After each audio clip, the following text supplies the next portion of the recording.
વડિયા નજીક અમરનગર મુકામે માં અન્નપૂર્ણા માતાજીનો આનંદ આશ્રમ આવેલ છે, જ્યાં અન્નપૂર્ણા માતાજીની 8મી પુણ્યતિથિ નિમિત્તે મહાપ્રસાદ તેમજ રક્તદાનનું આયોજન કરવામાં આવ્યું છે. અન્નપૂર્ણા માતાજીના હજારો ભક્તો બહેનોએ પ્રસાદનો લાભ લીધો હતો. રક્તદાન કેમ્પમાં પણ લોકોએ ઉત્સાહથી રક્તદાન કર્યું હતું. અન્નપૂર્ણા માતાજી રાજવી વખતનો 65 વર્ષ જૂનો આશ્રમ છે. માતાજી ફક્ત ગાયના દૂધ ઉપર જ જીવન ગુજાર્યું હતું. બોડી સંખ્યામાં ભાવિ ભક્તો દર્શન અને પ્રસાદનો લાભ લીધો હતો.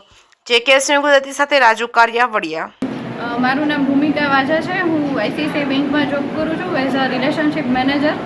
અને આ કેમ્પમાં જોડાવાનો ફાયદો એટલો જ છે કે જે લોકોને જરૂરિયાત લોકો છે, જેને સાચે બ્લડની જરૂર છે, એના માટે એક સારું એવું પગથિયું છે ને સારું એવું કાર્ય છે. ને જે અમારા અખિલેશભાઈ છે, રેગ્યુલર મારા કસ્ટમર છે, એમના થ્રુ હું અહીંયા આવી છું. અને આ એક એવું કાર્ય છે કે જે નથી ખરીદી શકતા બ્લડને, એ લોકો માટે પણ બહુ સારું એવું કામ કરી જાય છે. બીજા નંબરમાં કે લોહી છે ને કે એવી સંપત્તિ નથી કે જે તમે ખરીદી શકો છો, આ કુદરતી છે. અને હું એવું કહું છું કે દરેક વ્યક્તિએ રક્તદાન કરવું જ જોઈએ. નો ડાઉટ કે કોઈ એવા વ્યક્તિ હોય કે જેને કંઈ બીમારી છે, કોઈ એવું પ્રોબ્લેમ છે, એ લોકો ન કરી શકે, પણ જે નોર્મલ પીપલ છે એને તો રક્તદાન ફરજિયાત કરવું જ જોઈએ. દીદી, રક્ત એક બોટલ લોહી કેટલા લોકોને કામ આવી શકે?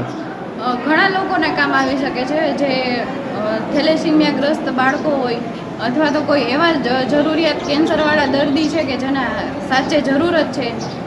બીજા નંબરમાં કોઈ એવી પ્રેગ્નેન્ટ લેડી છે કે જેને જરૂરિયાત છે લોહીની, એ લોકોને પણ કામ આવી શકે છે.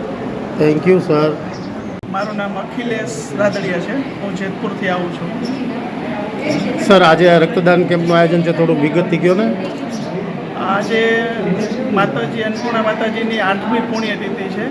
તો આ નિમિત્તે બધા સેવકગણ ભેગા થયા અને અમે લોકોએ વિચાર્યું કે કોઈના જીવન બચે, કોઈને જીવનમાં કામ આવે એવું આપણે કંઈક કાર્ય કરીએ. તો એક રક્તદાનનું અમને આયોજન કરવાનું વિચાર આવ્યો. આજે આશ્રમમાં પહેલી વખત રક્તદાનનું આયોજન થયું છે.